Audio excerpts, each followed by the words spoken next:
নমস্কার বন্ধুরা, আপনারা কেমন আছেন? আশা করি ভালো আছেন। আজ আমি আপনাদের শোনাবো শিবরাত্রির ব্রতকথা। চলুন শুরু করা যাক। পুরাকালের কথা। তখন কৈলাস পর্বতের শিখর ছিল সর্বরত্নে অলঙ্কৃত। ছিল ছায়া সুনিবিড়, ফুলে ফলে শোভিত বৃক্ষ, লতা ও গুল্ম ঢাকা। পারিজাত সহ অন্যান্য পুষ্পের সুগন্ধে চারিদিক থাকত আমোদিত। এখানে সেখানে দল বেঁধে নৃত্য করে বেড়াতো অস্পরারা। ধ্বনিত হতো আকাশগঙ্গার তরঙ্গ নিনাদ।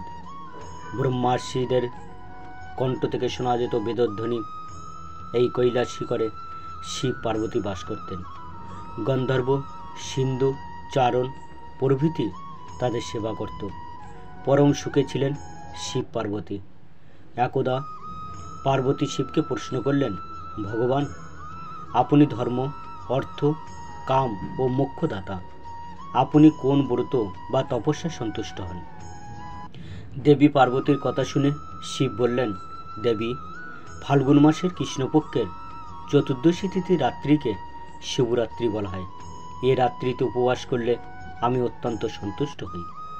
স্নান, বস্ত্র, ধূপ, পুষ্প ও অর্চনায় আমি যতটুকু সন্তুষ্ট হই তার চেয়ে বেশি সন্তুষ্ট হই শিবরাত্রি উপবাসে। তিনি আরও বললেন, ব্রত পালনকারী ত্রয়োদশীতে স্নান করে সংযম পালন করবে, স্বপক্ষ নিরামিষ বা হবিষান্ন ভোজন করবে, স্থণ্ডীলীয় ভূমি বা বালু বিছানে যজ্ঞবেদী অথবা কুশ বিছিয়ে শয়ন করে আমার অর্থাৎ শিবের নাম স্মরণ করিতে থাকবে। রাত্রি শেষ হলে শয্যা ত্যাগ করে প্রাত ক্রিয়াদি করবে, অন্যান্য আবশ্যক কার্যাদি করবে। সন্ধ্যায় যথাবিধি পূজাদি করে বিল্লপত্র সংগ্রহ করবে। তারপর নিত্য ক্রিয়াদি করবে। অতঃপর স্থণ্ডীলে যজ্ঞবেদিতে সরোবরে প্রতীকে বা প্রতিমায় বিল্লপত্র দিয়ে আমার পূজা করবে। একটি বিল্লপত্র দ্বারা পূজা করলে আমার যে প্রীতি জন্মে, সকল প্রকার পুষ্প একত্র করে কিংবা মণি, মুক্তা, প্রবাল বা স্বর্ণ নির্মিত পুষ্প দিয়ে আমার পূজা করলেও আমার তার সমান প্রীতি জন্মে না। প্রহরে প্রহরে বিশেষভাবে স্নান করিয়ে আমার পূজা করবে। পুষ্প, গন্ধ, ধূপাদি দ্বারা যথোচিত অর্চনা করবে। প্রথম প্রহরে দুগ্ধ, দ্বিতীয় প্রহরে দধি, তৃতীয় প্রহরে ঘৃত এবং চতুর্থ প্রহরে মধু দিয়ে আমাকে স্নান করাবে এবং পূজা করবে। এছাড়া যথাশক্তি নিত্য গীতাদি দ্বারা আমার প্রীতি সম্পাদন করবে। হে দেবী, এই হলো আমার প্রীতিকর ব্রত। এই ব্রত করলে তপস্যা ও যজ্ঞের পুণ্য লাভ হয় এবং ষোলকলায় দক্ষতা জন্মে। এ ব্রতের প্রভাবে সিদ্ধি লাভ হয়। অবিলাসী ব্যক্তি সপ্তদ্বীপা পৃথিবীর অধীশ্বর হয়। শিব পার্বতীকে আরও বললেন, এবার শিব চতুর্দশী তিথির মাহাত্ম্য বলছি, শোনো। একদা সর্বগুণযুক্ত বারাণসীপুরীতে ভয়ঙ্কর এক ব্যাধ বাস করত। বেটে খাটো ছিল তার চেহারা, আর তার গায়ের রং ছিল কালো। চোখ আর চুলের রং ছিল কটা। নিষ্ঠুর ছিল তার আচরণ। ফাঁদ, জাল, দড়ির ফাঁস এবং প্রাণী হত্যার নানা রকম হাতিয়ারে পরিপূর্ণ ছিল তার বাড়ি। একদিন সে বনে গিয়ে অনেক পশু হত্যা করল। তারপর নিহত পশুদের মাংস ভার নিয়ে নিজের বাড়ির দিকে রওনা হলো। পথে শ্রান্ত হয়ে সে বনের মধ্যে বিশ্রামের জন্য একটি বৃক্ষমূলে শয়ন করল এবং একটু পরে নিদ্রিত হলো। সূর্য অস্ত গেল, এলো ভয়ঙ্কর রাত্রি। ব্যাধ জেগে উঠল। ঘোর অন্ধকারে কোনো কিছুই কারো দৃষ্টিগোচর হলো না।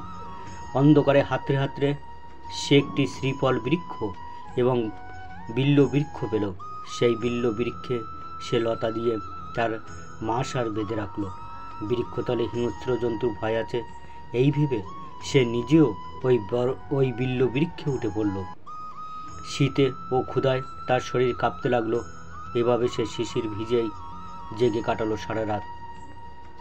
দৈববশত সেই বিল্ল বৃক্ষমূলে ছিল আমার অর্থাৎ শিবের এতটি প্রতীক।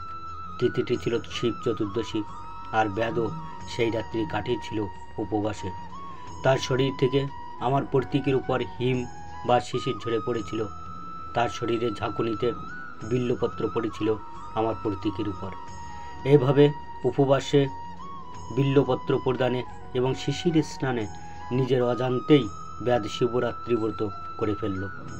দেবী, তিথি মাহাত্মে কেবল বিল্লপত্রে আমার যে প্রীতি হয়েছিল, স্নান পূজা বা নৈবেদ্যাদি দিয়েও সে প্রীতি সম্পাদন সম্ভব নয়। তিথি মাহাত্মে ব্যাদ মহাপুণ্য লাভ করেছিল। পরদিন উজ্জ্বল প্রভাতে ব্যাদ নিজের বাড়িতে চলে গেল। কালক্রমে ব্যাদের আয়ু শেষ হলো। যমদূত তার আত্মাকে নিতে এসে তাকে যথারীতি যম পাশে বেঁধে ফেলতে উদ্যত হলো। অন্যদিকে আমার প্রেরিত দূত ব্যাদকে শিবলোকে নিয়ে এলো, আর আমার দূতের দ্বারা আহত হয়ে যমদূত যমরাজকে নিয়ে আমার পুরো দুয়ারে উপস্থিত হলো। দ্বারে শিবের অনুচর নন্দীকে দেখে যম তাকে সব ঘটনা বললেন। এই ব্যাদ সারা জীবন ধরে কুকর্ম করেছে, জানালেন যম। তার কথা শুনে নন্দী বললেন, ধর্মরাজ, এতে কোনো সন্দেহ নেই যে ওই ব্যাদ দুরাত্মা। সে সারা জীবন অবশ্যই পাপ করেছে, কিন্তু শিবরাত্রি ব্রতের মহত্বে সে পাপ মুক্ত হয়েছে এবং সর্বেশ্বর শিবের কৃপা লাভ করে শিবলোকে এসেছে। নন্দীর কথা শুনে বিস্মিত হলেন ধর্মরাজ। তিনি শিবের মহত্বের কথা ভাবতে ভাবতে যমপুরীতে চলে গেল। শিব পার্বতীকে আরও বললেন, এই হলো শিবরাত্রি ব্রতের মাহাত্ম্য। শিবের কথা শুনে শিব জায়া হিমালয় কন্যা পার্বতী বিস্মিত হলেন। তিনি শিবরাত্রি ব্রতের মাহাত্ম্য নিকটজনের কাছে বর্ণনা করলেন। তারা আবার তা ভক্তি করে জানালেন। পৃথিবীর বিভিন্ন রাজাকে এভাবে শিবরাত্রি ব্রত পৃথিবীতে পরিচালিত হলো। বন্ধুরা, আজ এই পর্যন্ত। বিষয়টি কেমন লাগলো অবশ্যই কমেন্ট করে জানাবেন, আর প্লিজ চ্যানেলটি সাবস্ক্রাইব করে দিন, আর পাশে থাকা বেল আইকনটি অবশ্যই প্রেস করতে ভুলবেন না। নমস্কার।